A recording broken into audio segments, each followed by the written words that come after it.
Welcome back guys to market examination video. तो आज के वीडियो में हम बात करेंगे कि मार्केट ने किस तरीके से परफॉर्म किया है आज पूरे दिन और मेरी क्या एक्सपेक्टेशन रहने वाली है कल के दिन के लिए। तो अगर आपको जैसे पता होगा कि मेरी एक्सपेक्टेशन एक दो दिनों में चेंज नहीं होती, एक मुंह से मेरे सेंटिमेंट्स चेंज नहीं होते। जैसे हर एक इंसान आज बात कर रहा है कि बॉटम बन गया, ये बन गया, वो बन गया, तो मैं इस तरीके से डिसीजन नहीं लेता हूँ। बट पहले अपन मार्केट के बारे में बात कर लेते हैं और फिर किसी और चीज के बारे में बात करेंगे। तो अगर आप देखोगे तो निफ्टी ने बहुत ही अच्छा आज पुल बैक दिखाया जो कि ड्यू था। मार्केट अगर इतना गिरा है तो एक अच्छा खासा पुल बैक आना चाहिए। अगर आप देखोगे तो ये एकदम लिफ्ट की तरफ मार्केट गिरा है और ऐसा बहुत कम बार होता है कि मार्केट लिफ्ट की तरह गिरता है। वो थोड़ा रुकता है, फिर थोड़ा गिरता है, फिर थोड़ा रुकता है, फिर थोड़ा गिरता है, ऐसा होता है। बट इस बार क्या हुआ कि मार्केट कंटिन्यूअसली ओवरसोल्ड लेवल पे से भी और सेलिंग आ रही थी। इस बार ऐसा हो रहा था मार्केट में कि जहां-जहां ओवरसोल्ड लेवल पे मतलब जब-जब मार्केट ओवरसोल्ड लेवल पे पहुंच रहा था, उसके बाद भी मार्केट में बहुत भयंकर सेलिंग आ रही थी और मार्केट न्यू लोस कंटिन्यूअसली लगाता जा रहा था। तो एक पुल बैक तो ड्यू था। जे, आ, जैसे कि मैंने बोला था लास्ट वीकेंड वीडियो में भी कि इधर थोड़ा टाइम व्यतीत कर सकता है market, it is totally okay. और अगर आप ध्यान से देखोगे तो इसने गैप फिल किए, जो गैप इधर कहीं पर छोड़ के मार्केट गया था और उधर से परफेक्ट सपोर्ट लिया है। और एग्जैक्ट वही गैप, ये भी एक स्ट्रेटेजी होती है गैप, इसके ऊपर भी डिमांड सप्लाई की एक स्ट्रेटेजी आती है। देखो वो सबसे बेस्ट मेरे को जो लगती है उससे मैं ट्रेडिंग करता हूँ। बट एक इस तरीके की भी स्ट्रेटेजी आती है। तो अगर आप देखोगे तो उसी लेवल से मार्केट ने कहीं ना कहीं एक अच्छा एक्शन दिखाया है। क्या ओवरऑल मार्केट की कंडीशन चेंज हो गई है? क्या मार्केट में बॉटम बन चुका है? ये दो सबसे बड़े सवाल है। तो अभी भी मैं कहूंगा कि मार्केट में बॉटम बना नहीं बना वो अभी पता नहीं चलेगा, आने वाले समय में पता चलेगा। है, अगर ऐसे देखने जाए तो मार्केट का बॉटम तो इस दिन भी लग रहा था कि बन गया, इस दिन भी लग रहा था बन गया, बट ऐसा नहीं है। हमें वेट करना पड़ेगा, हमें कंफर्मेशन के लिए वेट करना पड़ेगा, हमें कंफर्मेशन मार्केट देगा। हमें ज्यादा सोचने की जरूरत नहीं है कि क्या होगा क्या नहीं होगा। अगर मार्केट कंफर्मेशन देता है कि अब मार्केट ऊपर जाना चाह रहा है तो फिर हम ट्रेड करेंगे। बट अभी एज ऑफ नाउ मुझे कोई ऐसी चीज नहीं लग रही है या कोई ऐसी स्ट्रेंथ नहीं लग रही है मार्केट में कि मैं कल से ट्रेडिंग शुरू कर दूं। अल्दो मैं रिवर्स ट्रेड के लिए ट्राई करता रहता हूँ, बहुत छोटी अमाउंट से ट्रेड करता हूँ जो कि मेरे लिए मायने नहीं रखती। अगर पूरा ही पैसा चला जाए तो उतने अमाउंट से ही मैं ट्रेड करता हूँ। तो उस हिसाब से मार्केट में अभी एज सच बॉटम बनना ये कहना बहुत ही जल्दी जल्दी हो जाएगा। एक बार के लिए हमें वेट करना पड़ेगा और कंफर्मेशन के लिए वेट करना पड़ेगा। सेकेंडली, कि अगर ब्रॉडर मार्केट की बात करें हम, तो आप देखोगे कि पहले क्या हो रहा था। पहले निफ्टी गिरा, निफ्टी लीड कर रहा था। अब धीरे धीरे करके स्मॉल कैप उसे टेक ओवर कर रहा है। ये जो गिरावट है उसे स्मॉल कैप टेक ओवर कर रहा है धीरे धीरे करके। मतलब क्या? मतलब ये कि आज अगर आप, मतलब आज नहीं, लास्ट 2 डेज का एक्शन देखोगे ना मार्केट में, अगर आपने पूरा ही फॉलो किया होगा मार्केट को, तो आपको ये पता चलेगा कि निफ्टी कम गिर रहा था। निफ्टी थोड़े स्ट्रेंथ शो कर रहा था और उसी के सामने स्मॉल कैप इंडेक्स बहुत ही तेजी से गिरा था या ज्यादा ज्यादा गिरा था। जो कि अभी रिसेंट फॉल आया उसमें उल्टा था, निफ्टी गिर रहा था ज्यादा और स्मॉल कैप कम गिर रहा था। बट इस बार क्या हो रहा है, 2 दिन से कि स्मॉल कैप ज्यादा गिर रहा है। इसका मतलब क्या कि अब स्मॉल कैप धीरे धीरे करके लीड ले रहा है। इसका मतलब ये है कि अब अगर यहाँ से मार्केट गिरता है तो स्मॉल कैप ये इंडिकेट कर रहा है कि मैं लीड करूंगा। ऐसा जो सही में पेन आता है ना रिटेलर्स को या हमारे पोर्टफोलियो में, वो कहाँ से आता है? तो स्मॉल कैप गिरता है तो उसकी वजह से आता है। तो अब स्मॉल कैप ऐसा कहने का ट्राई कर रहा है, ऑल्दो इसने सस्टेन नहीं किया। ये सबसे बड़ी चीज आज अच्छी हुई कि इसने सस्टेन नहीं किया, नीचे के लेवल पे वो ऊपर आ गया। तो एक क्लोजिंग अच्छी दी है, बट क्या ये क्लोजिंग सस्टेन होती है? वो सबसे इंपॉर्टेंट चीज होती है। अगर सोचो आज क्लोजिंग अच्छी दे दी, बट कल फिर इससे नीचे कहीं पर क्लोज हो जाता है तो खराब हो जाएगा। मार्केट में सेंटिमेंट्स फिर खराब ही रहेंगे और खराब है, अभी तक बदले नहीं है क्योंकि मार्केट ने कोई इंडिकेशन नहीं दिया। तो ये कहना थोड़ा जल्दी हो जाएगा। ये बार बार रिपीट इसलिए कर रहा हूँ कि आप समझो मेरा माइंड सेट क्या होता है, मैं किस तरीके से सोचता हूँ। ये सब समझाने के लिए मैं आपको ये सारी चीजें कह रहा हूँ कि अभी एक बार के लिए मार्केट में बॉटम बन गया ये कहना थोड़ा जल्दी हो जाएगा। थोड़ी कंफर्मेशन के लिए वेट करेंगे हम। बॉटम अगर देखो, अगर जो लोग कह रहे हैं आज की बॉटम बन गया तो अच्छा है, उन्होंने बॉटम पकड़ा तो मैं तो खुश हूं उनके लिए। बट समझो कि अगर ये बॉटम नहीं बनता और मार्केट इधर से जाता है तो मेरे को वो रिस्क नहीं लेना है। मेरे को अपना पैसा फँसा हुआ नहीं रखना है मार्केट। अगर इधर से मार्केट नीचे जाए तो मेरा तो पैसा फँसा रह जाएगा। तो मेरे को ये नहीं चाहिए पर्सनली। पर्सनली मेरे को क्या चाहिए कि मैं जहाँ से बाय करूँ वहाँ से मेरा पैसा रिस्क फ्री होते हुए ट्रेड मेरा पैसा जब मार्केट में लगे तो रिस्क फ्री लगना चाहिए। मेरे पास कुशन होना चाहिए, जो आज के दिन मेरे को अभी नहीं लग रहा है कि मैं मार्केट में ट्रेड ले पाऊँ। अब कुछ स्टॉक्स के बारे में बात कर लेते हैं जो कि उतने मेरे को प्रॉमिसिंग नहीं लग रहे।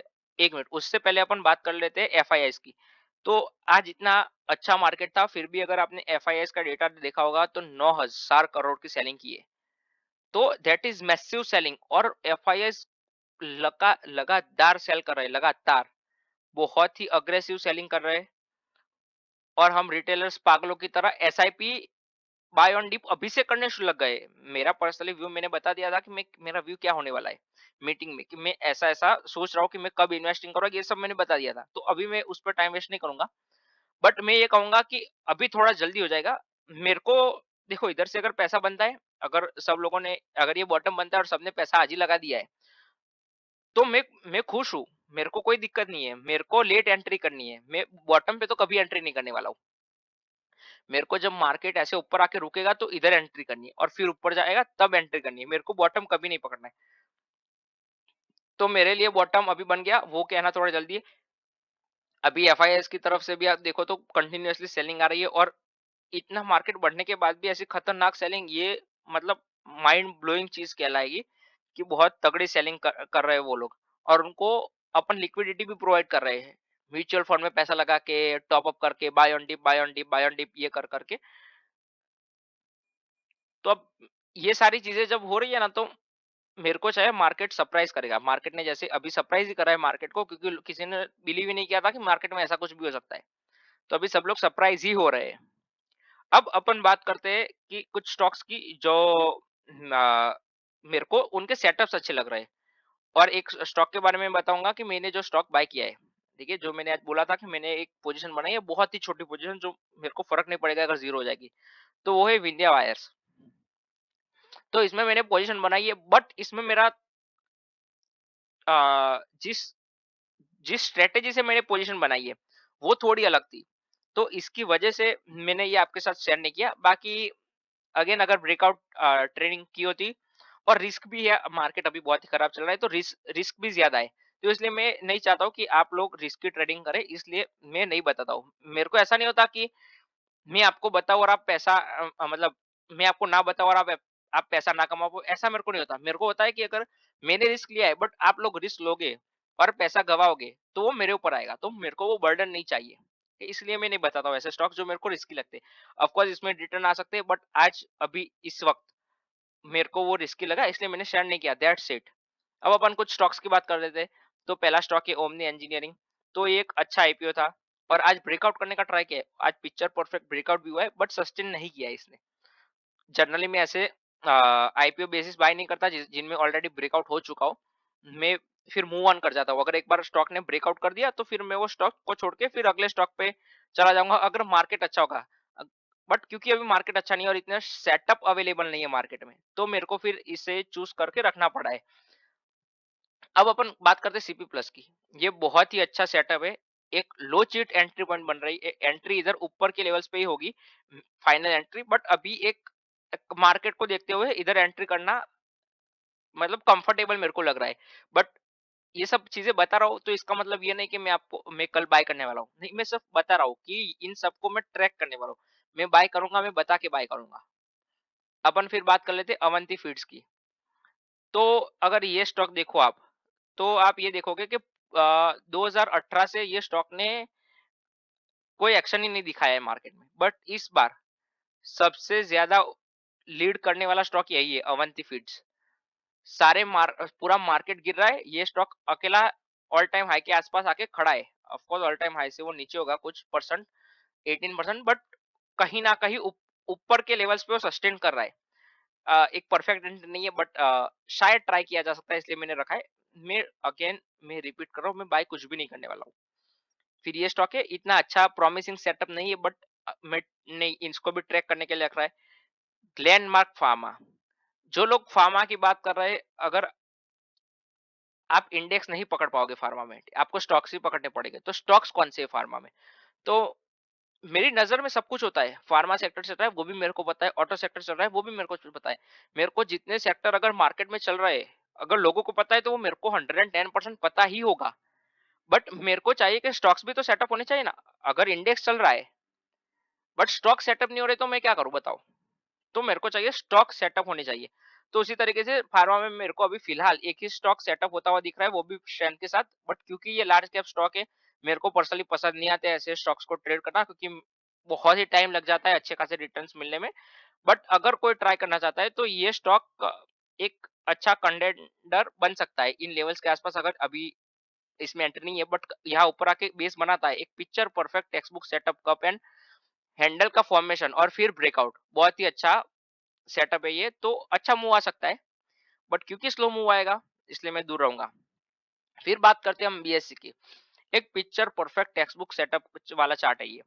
बस ये सिर्फ अगर ना होता, ये स्टॉक ने ये चीज ना की होती, ये इधर बड़ी बहुत बड़ी गैप छोड़ दी है, अगर ये चीज ना हुई होती बीएससी से, तो ये मैं कल बाय करता और थोड़ी ज्यादा क्वांटिटी में बाय करता।